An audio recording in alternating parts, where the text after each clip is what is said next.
Hello, आवाज आ रही है अब क्लियर? ठीक है। तो पिछले लेक्चर में कहाँ तक पढ़ लिया था भाई अपन ने? ऑटोसोमल रेसेसिव का दो डिजीज पढ़ ली थी। कौन कौन सी डिजीज पढ़ ली थी? दो, सिकल सेल एनीमिया और थैलीसीमिया। सिकल सेल एनीमिया और थैलीसीमिया अपन ने पिछले लेक्चर में पढ़ लिए थे। अभी अपना रह रहा है कौन सा? Phenyl ketone urea. कौन सा रह रहा है? Phenyl ketone urea. तो थर्ड डिजीज लिखो आप, पीकेयू, शॉर्ट में बोलते हैं इसको क्या? PKU, phenyl ketone urea. Phenyl ketone urea, short में बोलते हैं भाई इसको पीकेयू। ठीक है, फिनाइल कीटोन यूरिया। क्या होता है भाई फिनाइल कीटोन यूरिया? किसी को कुछ आइडिया है क्या फिनाइल कीटोन यूरिया के बारे में? बताओ, कुछ आइडिया किसी को? फिनाइल कीटोन यूरिया क्या होता है? क्या होता है?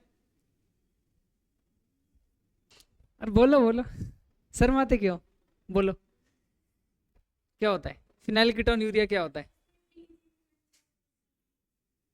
बी जीन नहीं, इसमें जीन होता है PHA। कौन सा जीन होता है? PHA जीन होता है इसमें। तो देखो, फिनाइल कीटोन यूरिया एक इनबॉर्न डिजीज होती है। कैसी होती है भाई? इनबॉर्न। इनबॉर्न डिजीज है ये, इनबॉर्न डिसऑर्डर है, यानी जन्मजात होता है। कैसे होता है? जन्मजात। ज्यादातर चिल्ड्रंस में पाया जाता है, क्योंकि जन्मजात होगा तो किन में पाया जाएगा? ज्यादातर चिल्ड्रंस में, बच्चों में पाया जाएगा। ठीक है, एक इनबॉर्न डिजीज होती है। इसके अंदर होता क्या है? Phenyl ketone urea. यूरिया यानी आप यूरिनेशन से रिलेटेड है, यूरिन। ठीक है, यूरिन। तो यूरिन में क्या होता है? कीटो यानी कीटोन बॉडीज, एल्डिहाइड और कीटोन दो बॉडीज होती है, एल्डिहाइड और कीटोन। एक दोनों एक दूसरे के आइसोमर होते हैं। अरे होते हैं कि नहीं होते? आइसोमर होते हैं, एल्डिहाइड और कीटोन। तो होता है क्या कि यूरिन में अपने कीटोन बॉडीज आने लग जाती है। यूरिन में कीटोन बॉडीज का प्रेजेंस होना ही क्या कहलाता है? फिनाइल कीटोन यूरिया कहलाता है। अरे बात समझ आई क्या? यूरिन के अंदर कीटोन बॉडीज का आना या प्रेजेंट होना ही क्या कहलाता है? फिनाइल कीटोन यूरिया डिसऑर्डर कहलाता है। अब ये होता किस वजह से? तो इसके अंदर क्या होता है? जब ना फिनाइल एलेनिन होता है। क्या होता है भाई? Phenyl alanine. ठीक है, ये फिनाइल एलेनिन टायरोसिन में कन्वर्ट नहीं होता। किसमें? टायरोसिन में कन्वर्ट नहीं होता है। इसको कन्वर्ट करने वाला कौन है? तो इसको कन्वर्ट करने के लिए एक एंजाइम होता है, जिसको बोलते हैं अपन क्या? Phenyl alanine hydroxylase. क्या बोलते हैं भाई? Phenyl alanine hydroxylase. ये क्या होता है?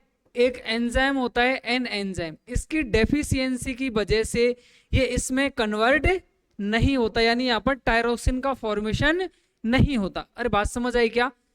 फिनाइल एलेनिन को फिनाइल एलेनिन हाइड्रोक्सिलेज एंजाइम किसके अंदर कन्वर्ट करता है? टायरोसिन के अंदर। किसके अंदर कन्वर्ट करता है? टायरोसिन। अगर ये इसके अंदर कन्वर्ट कब नहीं होगा? जब इस एंजाइम की डेफिशिएंसी हो, कमी हो। अरे तभी तो इसमें कन्वर्ट नहीं होगा। अगर ये एंजाइम या तो हो ही नहीं, या फिर इसकी बहुत ज्यादा कमी हो। अगर इस एंजाइम की कमी हो या फिर ये एंजाइम यहाँ पर प्रेजेंट नहीं हो, तो क्या फिनाइल एलेनिन से टायरोसिन बनेगा? नहीं बनेगा। फिनाइल एलेनिन से टायरोसिन नहीं बनेगा। तो जब टायरोसिन नहीं बनेगा तो फिनाइल एलेनिन अपने यूरिन में आना स्टार्ट करेगा, और ये एक प्रकार की कीटोन बॉडीज होती है। ठीक है, बात समझ आई क्या? और वही बॉडी अपने को यूरिन के अंदर पास होती है, और उसका अपन जब टेस्ट कराते हैं, यूरिन टेस्ट कराते हैं, तो अपने को उसमें कीटोन बॉडीज की प्रेजेंस शो होती है। उसी को मैं क्या कहता हूँ? फिनाइल कीटोन यूरिया कहता हूँ। अरे बात समझ आई क्या? ठीक, इसके सिम्टम्स क्या होते हैं भाई? लक्षण क्या होते हैं इस डिजीज के? तो देखो, लक्षण कौन कौन से होते हैं, सिम्टम्स देखो। सिम्टम्स यानी कि लक्षण। ठीक है, सिम्टम्स क्या होंगे?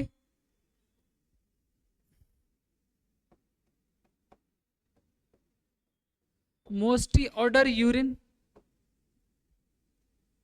With presence of ketone body. अरे हो गया नहीं होगा?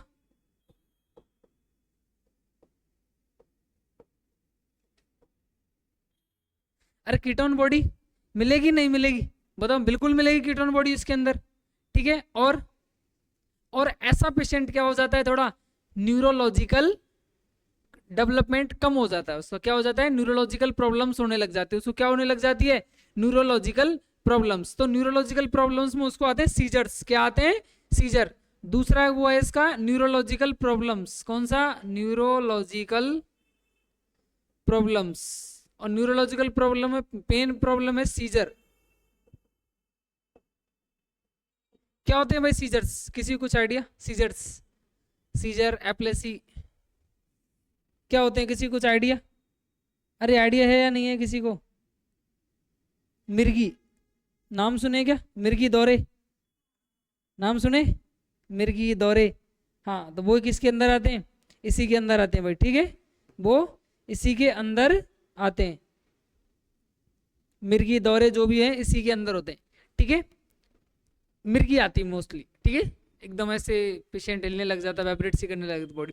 और क्या सिम्टम्स होते हैं इसके, और इसके सिम्टम्स होते हैं स्किन के ऊपर रैसेस हो जाते हैं, क्या हो जाते हैं, स्किन के ऊपर रैसेस, ठीक है, स्किन रैसेस। और क्या सिम्टम्स होते हैं इसके, स्किन रैसेस, रेड कलर की स्किन हो जाती है भाई, रेड कलर की स्किन हो जाती है। और इसका जो मेन सिम्टम्स होता है वो होता है माइक्रोसिफेली, क्या होता है, माइक्रोसिफेली, इधर लिख रहा हूं भाई मैं, क्या होता है माइक्रोसिफेली, किसी को पता है क्या, माइक्रोसिफेली क्या होता है, माइक्रोसिफेली किसी कुछ आइडिया, माइक्रोसिफेली, माइक्रो यानी होता है बड़ा, और सिफेली यानी होता है head, encephalology study of head, अरे study of head, study of brain is called encephalology, यही बोलते हैं क्या, स्टडी ऑफ ब्रेन को कहते हैं एनसिफेनोलॉजी। तो एनसिफेन, सिफेन वर्ड से आया सिफेली, माइक्रोसिफेली यानी सिर बहुत बड़ा हो जाता है, एकदम भारी सिर, अपन देखते हैं ना गाँव में बहुत सारे बच्चे, और उसका तो बहुत बड़ा सिर आया है, ठीक है, बहुत बड़ा सिर दिखता है, ठीक है, तो वो क्या होता है, माइक्रोसिफेली, सिर का बड़ा हो जाना ही क्या कहलाता है, माइक्रोसिफेली कहलाता है। लेस डेवलपमेंट, ऐसे बच्चे का डेवलपमेंट भी क्या हो जाता है, कम हो जाता है भाई, क्या हो जाता है, डेवलपमेंट भी कम, ऐसे बच्चे का डेवलपमेंट भी कम रहता है। अरे ये चीज देखने को मिलेंगी क्या, जिसके अंदर phenyl ketone urea, PKU disease होगी, इनबोर्न डिजीज होती है, ऑटोसोमल रिसेसिव प्रकार की होती है, कैसी होती है, ऑटोसोमल रिसेसिव। और ये किसकी वजह से होती है भाई, तो ये फिनाइल एलेनिन जो अपना हाइड्रोक्सिलेज हार्मोन है, इस ये सॉरी एंजाइम, इसको कौन प्रोड्यूस करता है, पीएचए जीन, कौन प्रोड्यूस करता है, पीएचए जीन, किसको, इस एंजाइम को, फिनाइल एलेनिन हाइड्रोक्सीलेज, ठीक है, इसको कौन प्रोड्यूस करता है, पीएचए जीन। अगर इसकी डेफिशिएंसी होगी तो मेरा फिनाइल एलेनिन टायरोसिन में कन्वर्ट नहीं होगा, और कन्वर्ट नहीं होगा तो ये सारे सिम्टम्स आएंगे, ये सारे सिम्टम्स आएंगे, तो उस डिजीज को मैं क्या कहूंगा, फिनाइल कीटोन यूरिया। अरे बात समझ में आ गई क्या, नोट डाउन करो, नोट डाउन करो फटाफट, स्पीडली।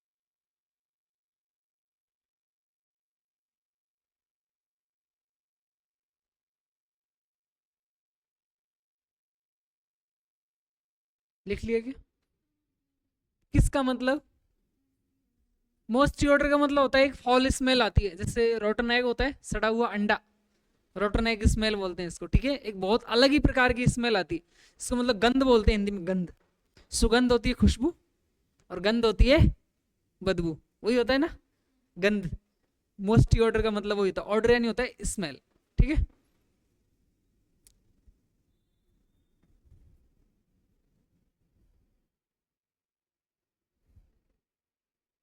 लिख लिया कि भाई सभी ने, लिख लिया, लिख लो फटाफट लिख लो।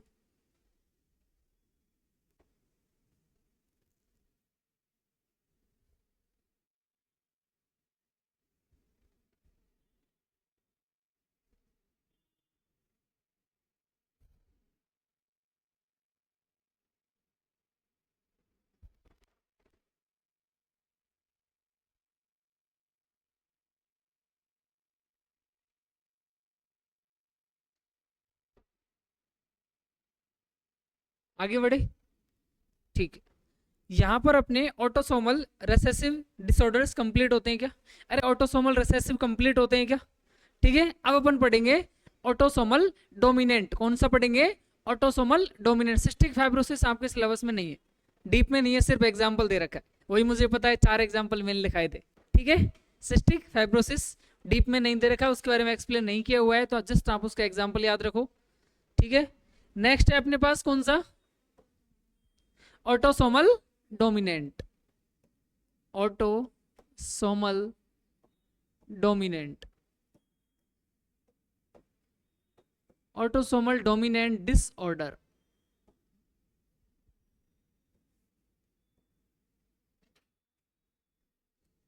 क्या है भाई इसका एग्जाम्पल?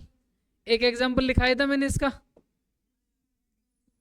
Myotonic dystrophy.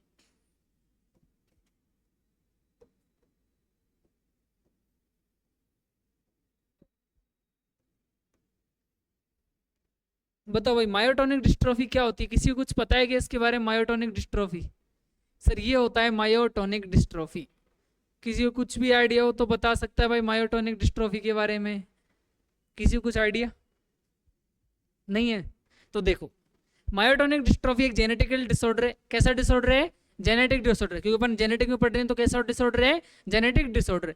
पर एक्चुअली मायोटोनिक डिस्ट्रॉफी कैसी डिजीज होती है इसके बारे में आपको बताता हूँ। तो मायो यानी क्या होता है? अरे मायो वर्ड का क्या मतलब होता है? मसल्स। क्या होता है? मसल्स। मायो वर्ड का मतलब होता है मसल्स।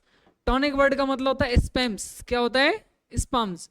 ठीक है, और डिस का मतलब होता है पुअर। क्या होता है? पुअर। और ट्रॉफी यानी होता है नरिशमेंट। क्या होता है? नरिश, एक तरह से नरिशमेंट, पोषण।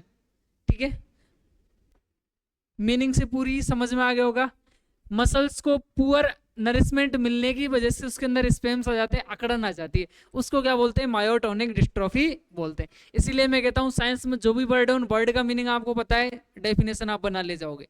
ठीक है, बात समझ आइए। अब देखो आपको ये पता चला सर यहाँ पर मसल्स को क्या रहेगा मेरा? पुअर नरिशमेंट रहेगा। क्या रहेगा? Poor nourishment. नरिशमेंट का मतलब समझ गए क्या? पोषण। क्या भाई? पोषण। पोषण कैसा रहेगा? कम रहेगा। ठीक है, इसकी वजह से मुझे मसल्स में क्या आएगी? वीकनेस आएगी, वीकनेस ऑफ मसल्स, या मसल्स वीकनेस लिख लो, मसल वीकनेस, मसल वीकनेस। जब मसल वीकनेस रहेगी तो क्या आपको थकान भी होगी? बिल्कुल होगी, फटिग, थकान। और इसकी वजह से आपका जो आईक्यू लेवल है वो कैसा हो जाता है? IQ level low. कैसा हो जाएगा? लो। आईक्यू का पूरा नाम क्या होता है? आईक्यू क्या होता है पूरा नाम? अरे सर इसका तो आईक्यू बहुत अच्छा है। हाँ दोस्त, कोने वाले भैया, क्या होता है? कोफिशिएंट नहीं होता, कोफिशिएंट के लिए सी चाहिए मुझे, ये क्यू है। आगे का बहुत सही बोला आपने, क्वेश्चंट, इंटेलिजेंट क्वेश्चंट। ठीक है, इंटेलिजेंट क्वेश्चंट। ठीक है, जो जितना होशियार होता है, जितना शार्प माइंड होता है, थिंकिंग स्किल ज्यादा होती है, उसको बोलते हैं अपन यार क्या आईक्यू लेवल है इस बंदे का, बोलते हैं अपन ऐसे। तो ये क्या हो जाएगा? कम हो जाएगा, जिसको मायोटोनिक डिस्ट्रोफी होगी। और इसके साथ साथ इसमें एक और प्रॉब्लम होती है, इनको बोलते हैं कार्डियक प्रॉब्लम्स। कैसी? कार्डियक प्रॉब्लम, यानी उसके हार्ट से रिलेटेड उसको कई सारे डिजीज रहेंगी, कार्डियक प्रॉब्लम्स। ठीक है, उसके पेन भी हो सकता है, एंजाइना भी हो सकता है। एंजाइना होता है ऑक्सीजन की कमी की वजह से हार्ट की जो मसल्स हैं उसको ऑक्सीजन सप्लाई कम होती है, और उस कम सप्लाई की वजह से चेस्ट पेन होता है, उसको बोलते हैं एंजाइना पेक्टोरिस। क्या बोलते हैं? Angina pectoris. तो ऐसे डिसऑर्डर्स भी देखने को मिल सकते हैं। बात समझ में आई क्या? ठीक है, ये इसके मायोटोनिक डिस्ट्रॉफी कुछ सिम्टम्स हैं। क्या है भाई? ये सिम्टम्स जो व्हाइट कलर से मैंने लिखे हैं, सिम्टम्स, सिम्टम्स। ठीक है, अरे ऑटोसोमल डोमिनेंट डिसऑर्डर समझ आया क्या? ऑटोसोमल डोमिनेंट डिसऑर्डर समझ आ गया क्या अच्छे से? अरे किसी को डाउट यहाँ तक? कोई डाउट लग रहा है क्या? बताओ भाई मुझे कोई डाउट हो तो। अब इसके बाद यहाँ पर अपने जेनेटिक डिसऑर्डर सारे कंप्लीट होते हैं। कौन से? जेनेटिक डिसऑर्डर सारे कंप्लीट। 5 डिजीज पढ़ाई है कि मैंने? 6। 2 sex link, 3 autosomal recessive, 1 autosomal dominant. 6 disease मैंने पढ़ाई है, ठीक है। 6 की 6 आप अच्छे से याद रख लेना, क्या होती है, क्या उनके सिम्टम्स होते हैं, इतना सा याद रखना है, ठीक है। किस कैटेगरी में आती है, कौन सी डोमिनेंट है, कौन सी रिसेसिव है, और कौन सी सेक्स लिंक है, तीनों क्राइटेरिया अलग अलग तरह से आप याद रखोगे। अब आता है अपने पास नेक्स्ट, कौन सा, लिख लिया क्या सभी ने ये, अरे नोट डाउन करना है क्या। अब आते हैं अपने पास क्रोमोसोमल डिसऑर्डर। कौन से आते हैं, क्रोमोसोमल डिसऑर्डर। कौन से डिसऑर्डर आते हैं भाई, क्रोमोसोमल।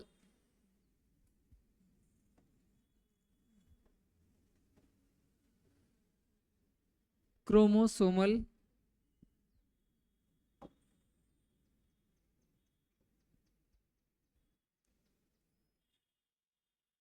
हिंदी में बोलते हैं इनको भाई गुणसूत्रीय विकार।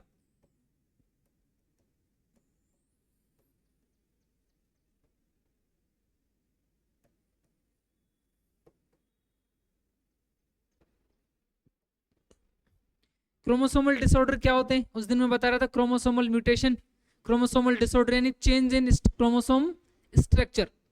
अरे क्रोमोसोम के स्ट्रक्चर में चेंज होता है। और उसके आगे अपन पढ़ रहे थे जीनोमिक, कौन सा पढ़ रहे थे, जीनोमिक, जिसके अंदर क्रोमोसोम के नंबर्स के अंदर चेंज हो रहा था।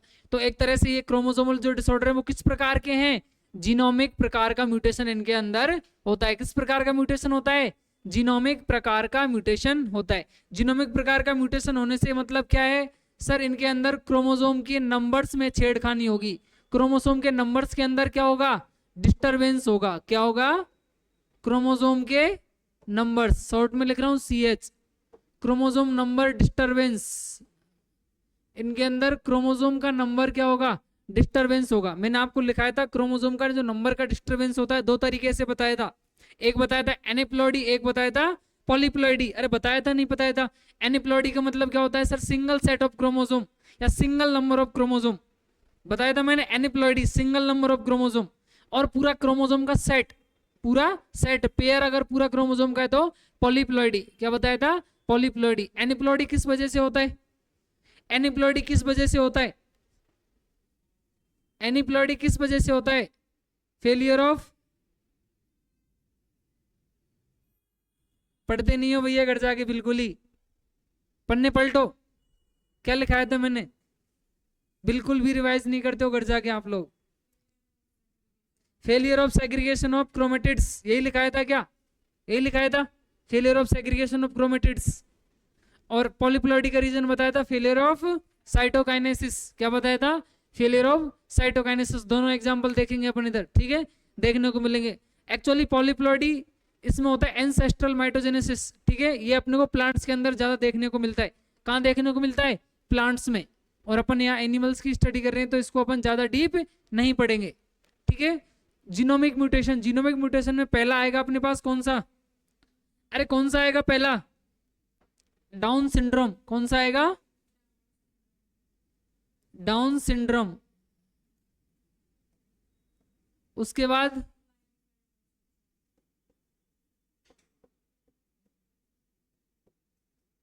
Klinefelter syndrome.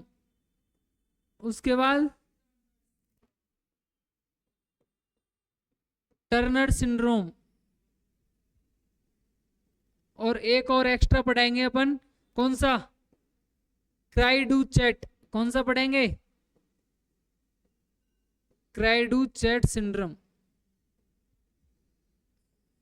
सर इन सब के पीछे सिंड्रोम लग रहा है, सिंड्रोम वर्ड का मतलब क्या होता है, क्या होता है सिंड्रोम वर्ड का मतलब, सर हमने तो रटाया आज तक सिंड्रोम, सिंड्रोम मतलब सिंड्रोम, सही बात है। क्या होता है सिंड्रोम का मतलब, क्या होता है भाई सिंड्रोम का मतलब, सबके पीछे लग रहा है, क्यों क्यों लग रहा है सर, एनसीईआरटी में लिखा हुआ है इसलिए, कुछ तो रीजन होगा इसके पीछे। क्या रीजन होता है, सिंड्रोम का मीनिंग क्या होता है, सिंड्रोम वर्ड का बताओ भाई, क्या होता है सिंड्रोम का मीनिंग,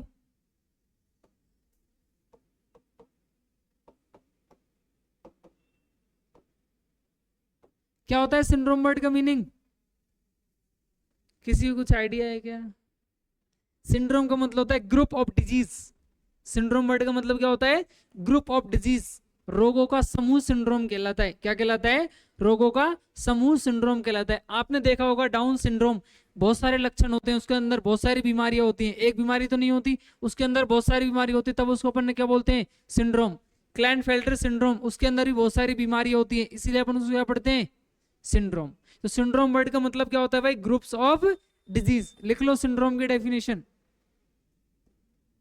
सिंड्रोम का मतलब होता है ग्रुप ऑफ डिजीज।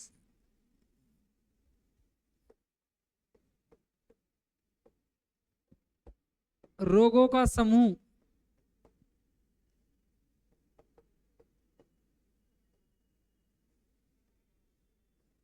रोगों का समूह क्या कहलाता है भाई, सिंड्रोम कहलाता है। क्या कहलाता है, सिंड्रोम। रोगों का समूह अपने को क्या कहलाता है, सिंड्रोम कहलाता है।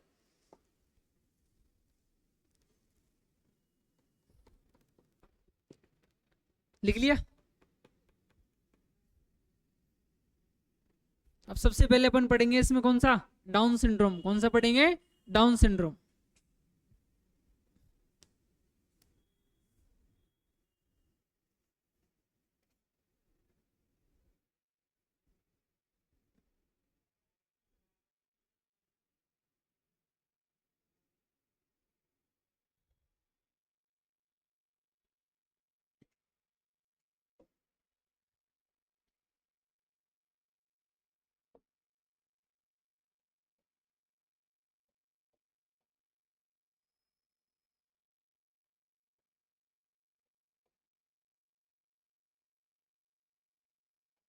डाउन सिंड्रोम, इसकी डिस्कवरी करी थी भाई लैंगडन डाउन ने। किसने करी थी, लैंगडन डाउन नाम के एक साइंटिस्ट थे, उन्होंने डिस्कवरी करी थी 1866 में, और उन्होंने अपने ही नाम पे इसको रख दिया था डाउन। इधर देख लो, डाउन सिंड्रोम।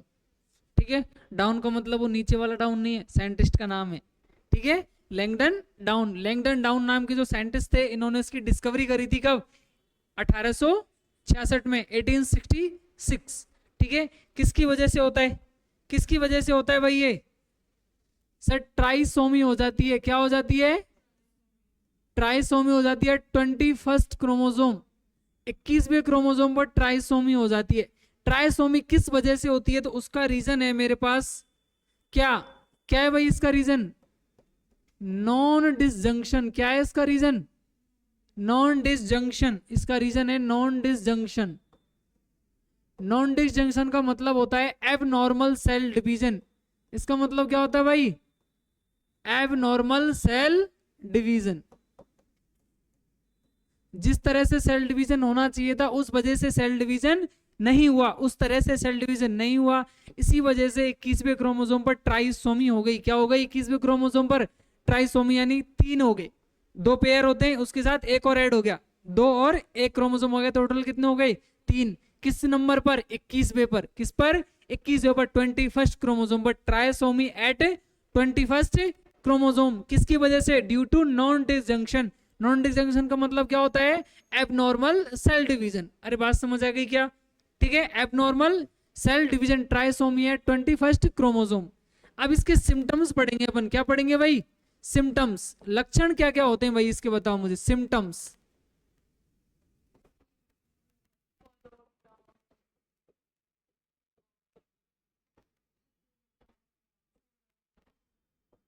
बताओ भाई, एक एक लक्षण बताते जाओ मुझे फटाफट।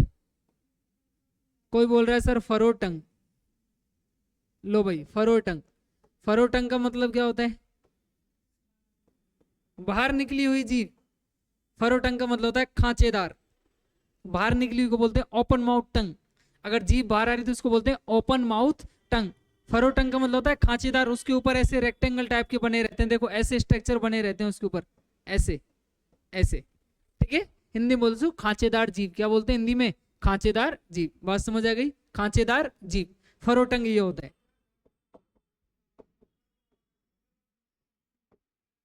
ठीक है, ओपन माउथ, वो कैसा रहेगा, ओपन माउथ रहेगा। मेंटली रिटार्ड रहेगा। कैसा रहेगा भाई, मेंटली रिटार्ड। मेंटली रिटार्ड का मतलब क्या है, जैसे गांव में बोलते हैं ना, ये अनबुद्ध है। अरे बोलते हैं ना गांव में, इसके अंदर समझ नहीं है, यानी वो मेंटली डेवलप्ड नहीं होगा। क्या होगा, मेंटली डेवलप नहीं होगा। और उस मेंटली डेवलप नहीं होने में सबसे मेन होता है साइको मोटर। कौन सा होता है भाई, साइको मोटर। साइकोमोटर का मतलब क्या होता है? देखो मोटर और सेंसरी दो टाइप की चीज होती है, मोटर और सेंसरी। नाम सुने आपने, मोटर और सेंसरी। सेंसरी क्या होता है सर? किसी ऑर्गन से मेरे ब्रेन को सिग्नल जा रहा है, वो कौन सा सिग्नल होता है? Sensory signal. और ब्रेन से जो मेरे ऑर्गन को सिग्नल आ रहा है वो कौन सा हो रहा है? Motor signal. कौन सा है? Motor signal. तो इसमें मोटार सिग्नल ज्यादा अफेक्टेड होते हैं।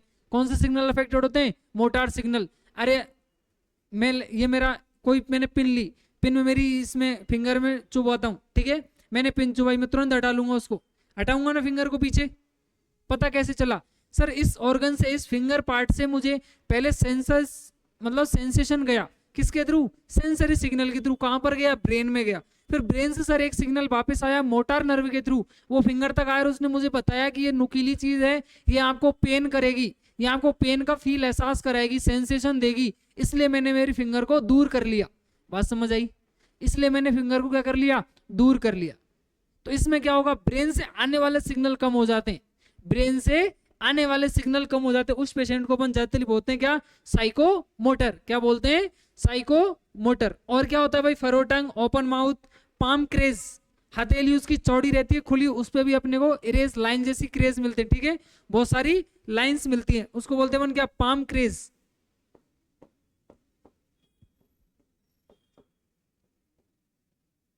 और अरे और कोई सिम्टम्स भी होते हैं क्या? बताओ भाई, और कोई भी सिम्टम्स होते हैं क्या?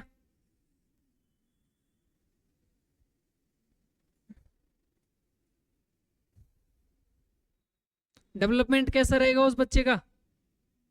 कम, लेस डेवलपमेंट, ठीक है। क्या होगा? Less development. उसका डेवलपमेंट भी क्या होगा भाई? Less development. उसका विकास भी पूरी तरह नहीं होगा।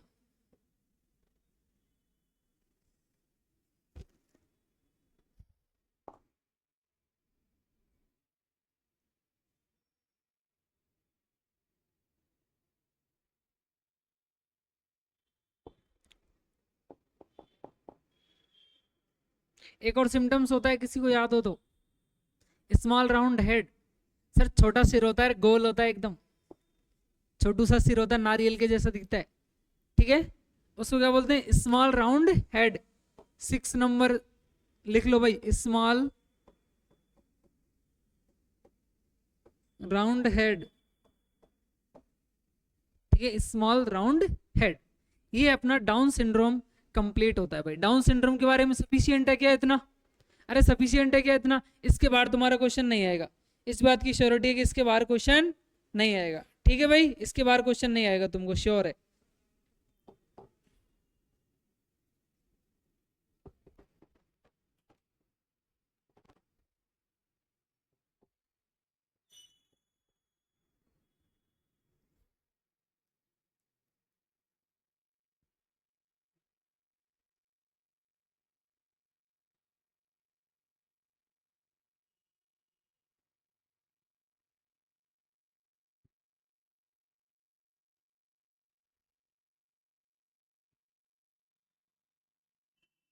आगे बढ़े? अरे आगे बढ़े क्या? आगे बढ़े, ठीक है। नेक्स्ट है भाई अपने पास सेकंड नंबर, ठीक है, कौन सा? Klinefelter syndrome. कौन सा?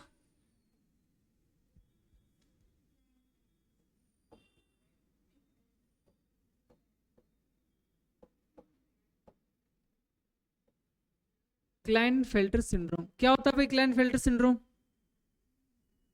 क्या होता है क्लाइनफेल्टर सिंड्रोम? एक एक्स क्रोमोसोम एक्स्ट्रा कॉपी हो जाता है, addition of X chromosome, extra chromosome आ जाता है एक। अरे आता है नहीं आता है? An extra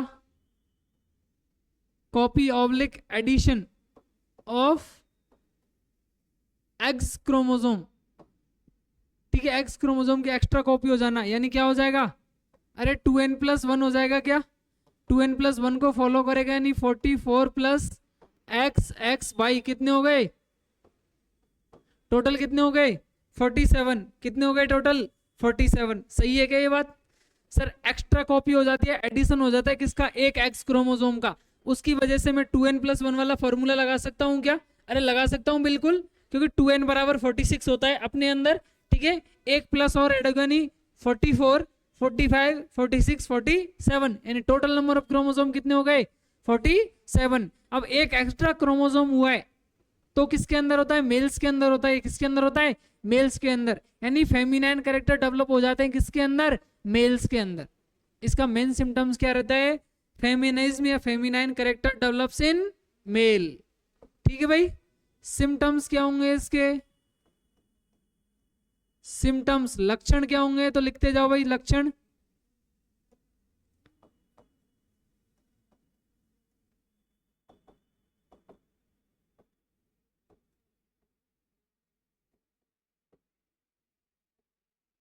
feminine character develop in male, male के अंदर क्या हो जाएंगे? फेमिनाइन कैरेक्टर डेवलप हो जाएंगे। और वो मेन जो फेमिनाइन कैरेक्टर डेवलप होता है वो कौन सा होता है? Enlargement of, enlargement of breast, enlargement of breast, जिसको क्या बोलते हैं अपन? क्या बोलते हैं भाई एनलार्जमेंट ऑफ ब्रेस्ट को? गाइनोकोमास्टिया। क्या बोलते हैं?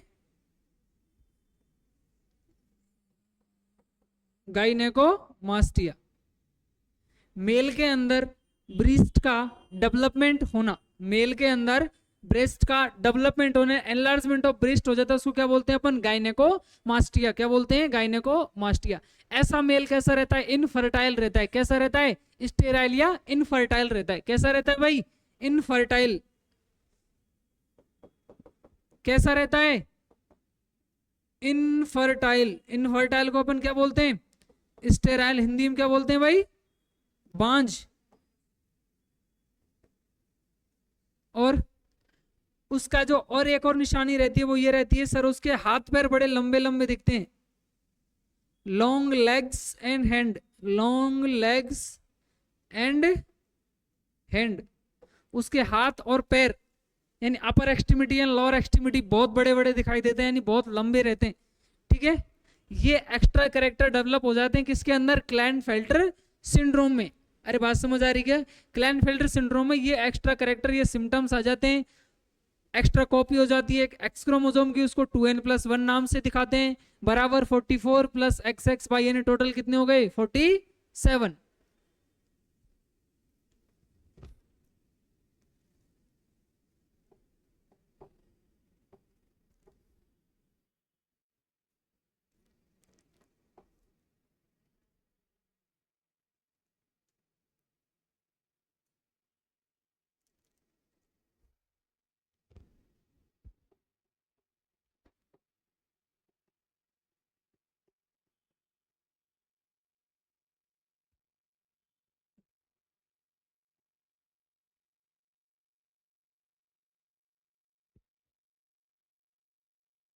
लिख लिया क्या भाई? आगे बढ़े। आगे कौन सा है? Turner syndrome. कौन सा है? Turner syndrome.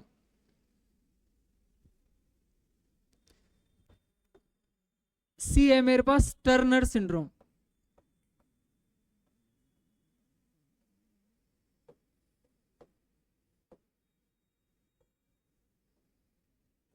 टर्नर सिंड्रोम में क्या होता है भाई?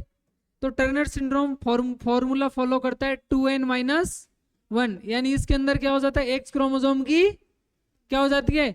कमी हो जाती है, लॉस ऑफ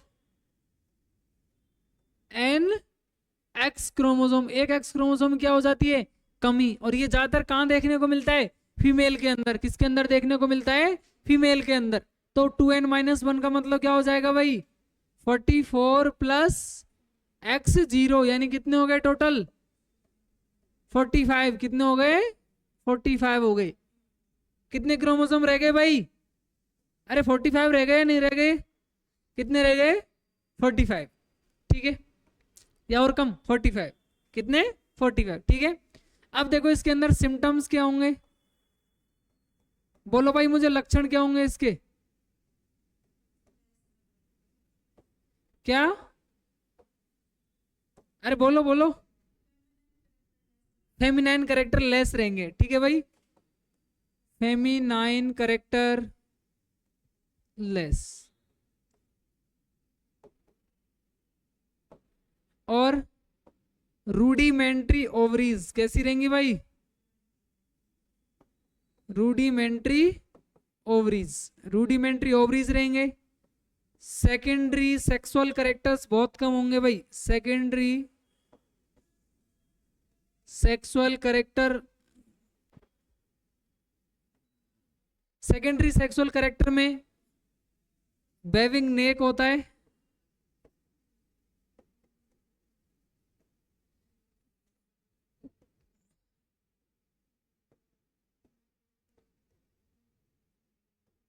वाइडर चेस्ट और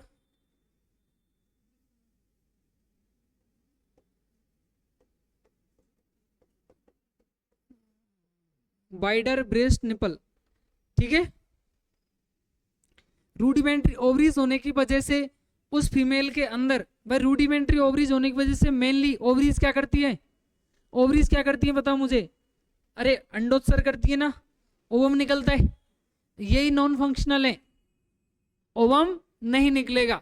और ऐसी फीमेल के अंदर एमेनोरिया भी देखने को मिलता है। क्या देखने को मिलता है? एमेनोरिया। क्या होता है एमेनोरिया? क्या होता है एमेनोरिया? अरे रिप्रोडक्शन आप पढ़ के आए हो, रिप्रोडक्टिव हेल्थ आप पढ़ के आए हो। Absence of menstruation cycle is called amenorrhoea. Menstruation cycle का ना आना क्या कहलाता है? एमेनोरिया क्या कहलाता? आगे के बाद समझ में सर अब तो याद है। ठीक है,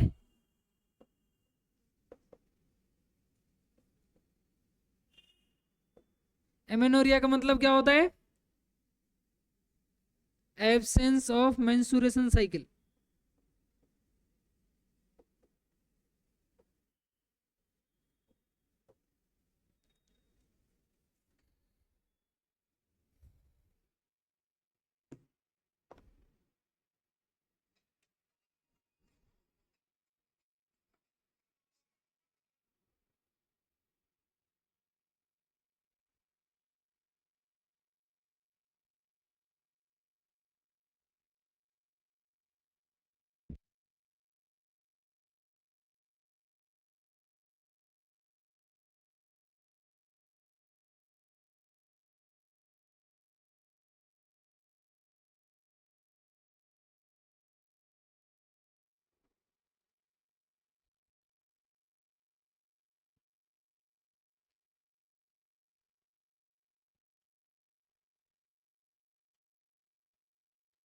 अरे भाई ऐसी फीमेल स्टेराइल रहेगी या नॉन स्टेराइल रहेगी बताओ? स्टेराइल रहेगी। कैसी रहेगी? स्टेराइल। ठीक है, ऐसी फीमेल कैसी रहेगी मेरे पास? स्टेराइल। तो आपको याद रखना है, क्लाइनफेल्टर में मेल स्टेराइल होता है, टर्नर में फीमेल स्टेराइल होती है। कौन होती है? फीमेल स्टेराइल होती है। टर्नर और क्लाइनफेल्टर सिंड्रोम में मेल स्टेराइल रहता है। इस वर्ड का मतलब समझ आ गया? बेबिंग नेक, यही पूछना था। ठीक है, बेबिंग नेक का मतलब होता है, देखो ये जैसे मेरी नेक है, अपना जो यहाँ पर अलाइनमेंट आता है एकदम ऐसा स्ट्रेट आके यूं दिख जाता है, जहां से अपनी कॉलर बोन होती है, ब्यूटी बोन बोलते हैं इसको। कौन सी बोन बोलते हैं? Beauty bone.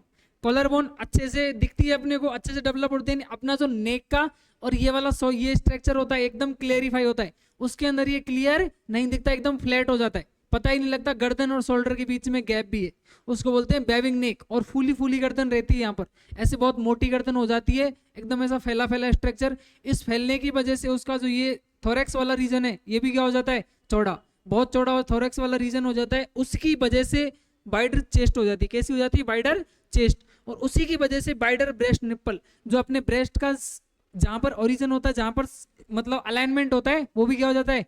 वाइड हो जाता है, चौड़ा हो जाता है। ठीक है, ये इसके सिम्टम्स होते हैं। मेन वजह क्या है इसकी? बेविंग नेक। क्या है? बेविंग नेक। क्योंकि हाइट छोटी रहती है, स्टेराइल रहती है, हाइट बहुत छोटी रहती है उस फीमेल की।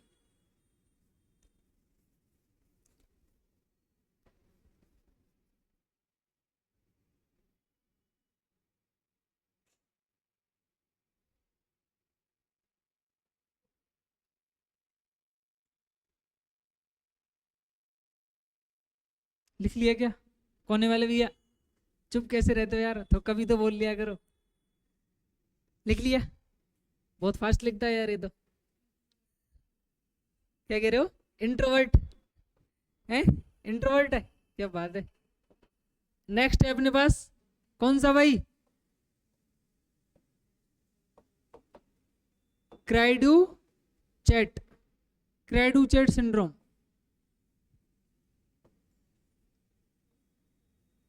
कहाँ होता है क्राइडू चैट सिंड्रोम, किसी को पता है क्या? किसी ने पढ़ा है कभी क्राइडू चैट सिंड्रोम के बारे में? अरे नीट वालों ने तो पढ़ा होगा यार। नहीं पढ़ा है नीट वालों ने क्राइडू चैट सिंड्रोम? अपना जो फिफ्थ क्रोमोसोम होता है वो क्या हो जाता है, क्या हो जाता है, फिफ्थ क्रोमोसोम लॉस हो जाता है, लॉस ऑफ फिफ्थ क्रोमोसोम। किसका लॉस हो जाता है, लॉस ऑफ फिफ्थ क्रोमोसोम, पांचवें क्रोमोसोम का लॉस होना क्या कहलाता है, क्राइडू चैट, जिसको बोलते हैं अपन कैट सिंड्रोम। इसका दूसरा नाम क्या होता है भाई, कैट सिंड्रोम नाम से भी जानते हैं इसको, और कैट्स सिंड्रोम। कैट्स सिंड्रोम क्यों बोला, क्योंकि सर जो इसका लक्षण होता है, इसका मेन सिम्टम्स होता है क्या, इसका जो मेन सिम्टम्स होता है वो कौन सा होता है, boys like cat, boys like cat. Cat यानी क्या होती है, बिल्ली, और बिल्ली के जैसी आवाज हो जाती है इसमें, बिल्ली के जैसी आवाज होती है, यानी पिच हाई हो जाती है, एकदम हाई इसको बोलते हैं ना, और इसकी आवाज बहुत बारीक, एकदम बहुत तीखी आवाज है, कानों को चुभती है। ठीक है, तो वॉइस कैसी हो जाती है उसकी, हाई पिच वॉइस हो जाती है। कैसी हो जाती है भाई,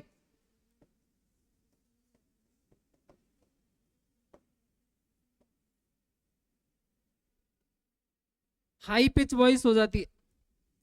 ठीक है, इसको बोलते हैं अपन क्राइडू चैट सिंड्रोम। क्राइडू चैट सिंड्रोम किस वजह से होता है, लॉस ऑफ फिफ्थ क्रोमोसोम, पांचवें क्रोमोसोम के लॉस होने की वजह से, जिसका दूसरा नाम होता है कैट्स सिंड्रोम। क्या होता है, कैट्स सिंड्रोम। लक्षण क्या होते हैं, बॉयज लाइक कैट, बिल्ली के जैसी इसकी आवाज हो जाती है। और बिल्ली के जैसी आवाज का मतलब क्या होता है, हाई पिच वॉइस। क्या क्या मतलब होता है, हाई पिच वॉइस, यानी पिच बहुत ज्यादा हाई हो जाती है, एकदम तीखी और पैनी आवाज हो जाती है भाई।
लिख लिया भाई, जिनको डाउट था वो लाइन लिख लो भाई।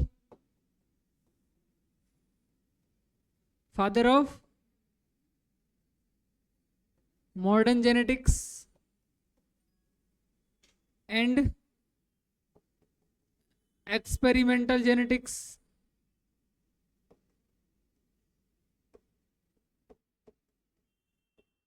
कौन है,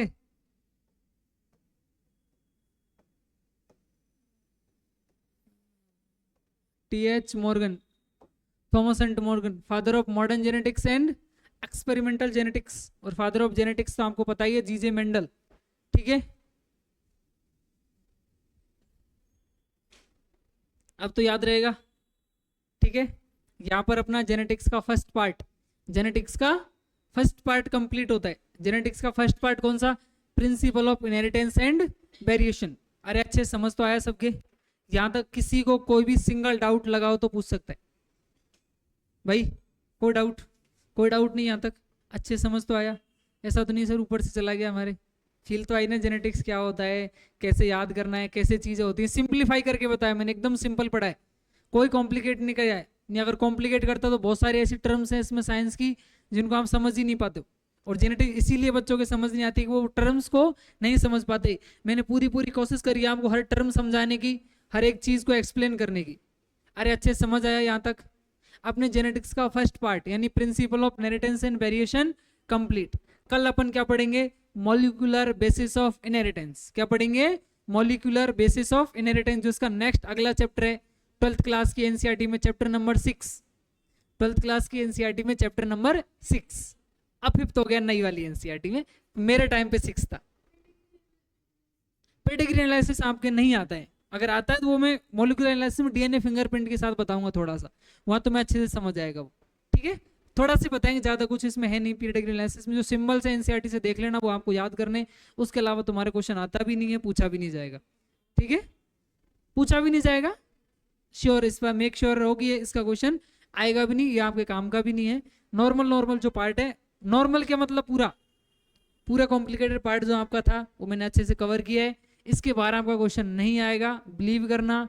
जो नोट्स लिखाए हैं मोर देन सफिशिएंट है, बार बार रिवाइज करें इनको, नहीं तो चैप्टर भूलने में टाइम नहीं लगता। नेक्स्ट चैप्टर पढ़ेंगे, उसमें कई सारी चीजें इस चैप्टर से काम आएंगी।